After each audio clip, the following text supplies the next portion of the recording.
bersama dengan sekali lagi kita bersama dengan Dato' Lokman.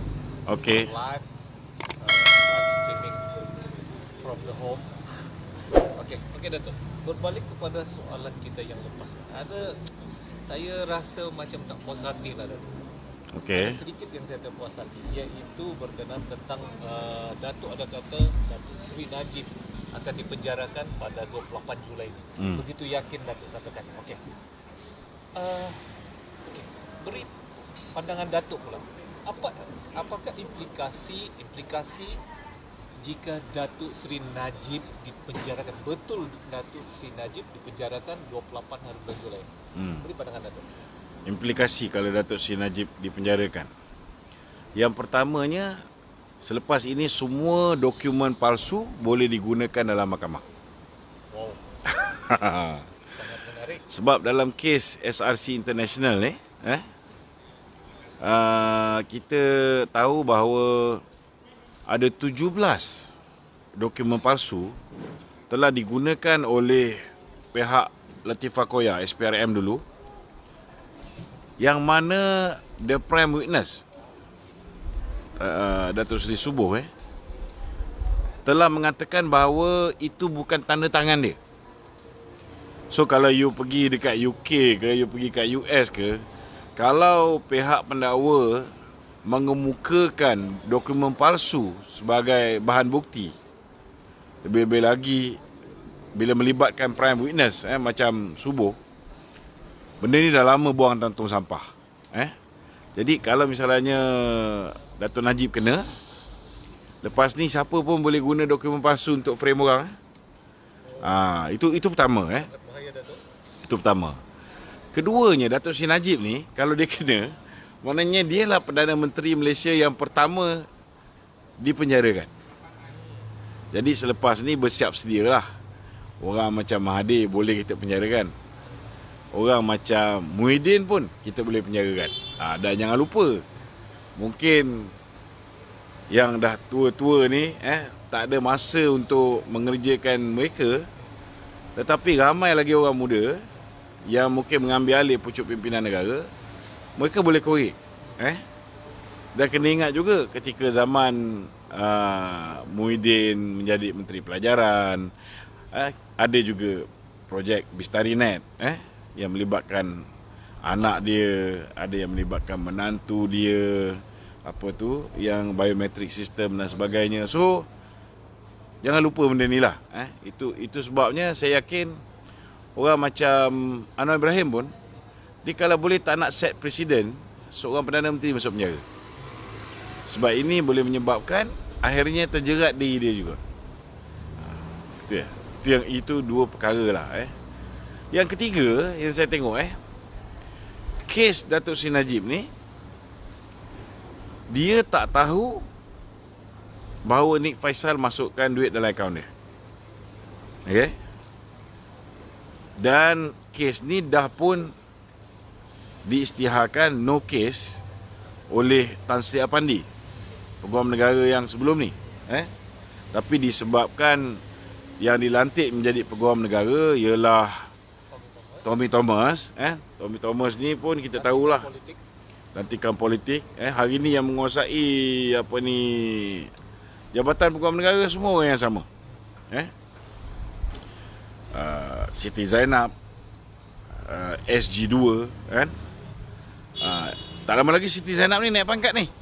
Walaupun dia orang Tommy Thomas, Gopal Sriram pun orang Tommy Thomas, Manoj pun orang Tommy Thomas yang dilantik menjadi ketua pendakwa. Tapi orang-orang ni semua hari ni di bawah Tan Sri Idrus masih berkuasa. Ya Datuk, saya dapat masih, maklum yang bahawa Gopal Sriram ni adalah kawan baik kepada Peguam Negara yang sekarang. Ya, betul. Sebelum Tommy Thomas dilantik menjadi Peguam Negara, ketika itu Gopal Sriram telah mencadangkan Tan Sri Idrus, abang kepada pengurusi SPR hari ini, yang dilantik juga oleh Tun Dr. Mahathir, oleh Yang di-Pertuan Agong, atas nasihat Tun Dr. Mahathir.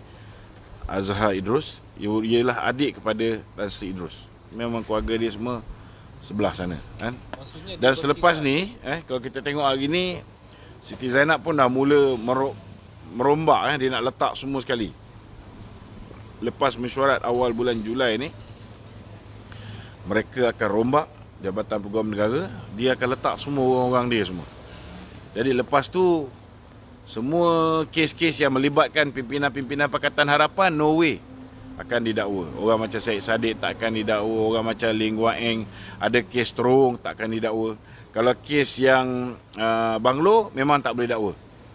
Sebab Hakim Mahkamah di Pulau Pinang, Hakim Dato' Hadariah sudah pun melepaskan dan membebaskan. Dia melepaskan dan membebaskan. Maknanya Lim Guan Eng tidak lagi boleh didakwa di bawah kes yang sama. Tak boleh.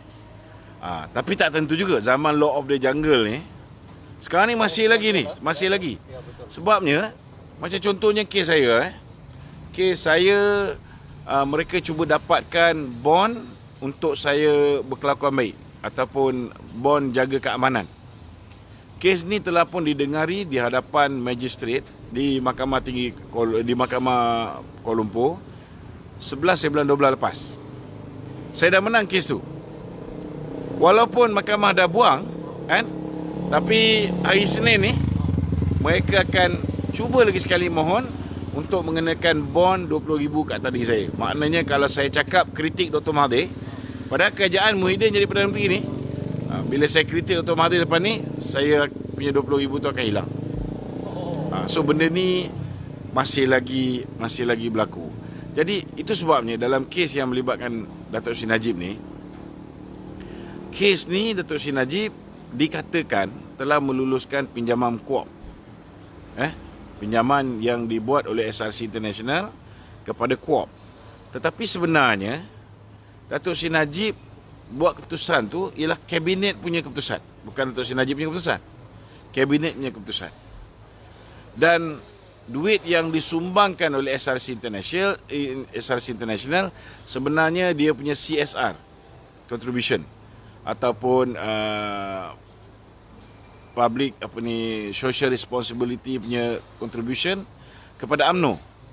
Jadi Datuk Seri Najib ni sebagai Presiden UMNO, dia ada trust account, dia ada akaun amanah yang Nik Faisal sendiri jaga.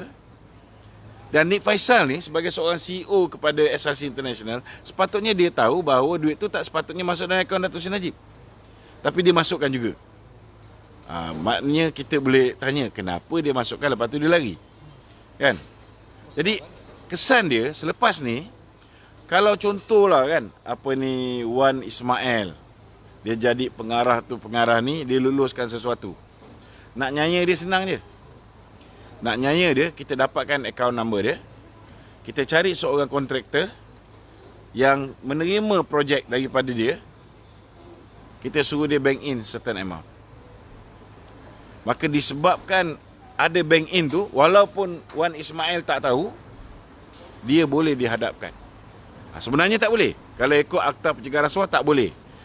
Maknanya orang yang memberi dengan orang yang menerima pemberian, orang yang menerima pemberian tu kena tahu dia menerima pemberian tu. Buktikan yang dia Dan dia menerima pemberian tu selepas ada timbal balas, dia meluluskan sesuatu dan sebagainya. Tapi dalam kes Datuk Seri Najib ni tak ada. Kes naya kan, kes naya memang tak ada. Itu sebabnya Tan Sri Apandi dulu telah dismiss kes ni. Tak ada pembicaraan pun. Dia dibuang kes. Tapi zaman Tommy Thomas ni biasalah kan. Semua kes-kes sampah ni semua memang melekat. Yang betul-betul kes macam Lim Guan Eng punya kes disebabkan Tommy Thomas ni bekas peguam kepada Ching Ping dan bekas peguam kepada Lim Guan Eng, yang dah panggil 25 saksi pun dia tetap boleh lepas. Lebih lagi dengan bantuan pegawai-pegawai korup macam Siti Zainab kan, Manoj yang orang-orang ni yang ni Gopal Siram dan sebagainya. kepentingan So di dalam yang menguasai AG hari ni, maka mereka boleh buat apa saja. Ya. So itu implikasi dia lah. Implikasi dia. Ya.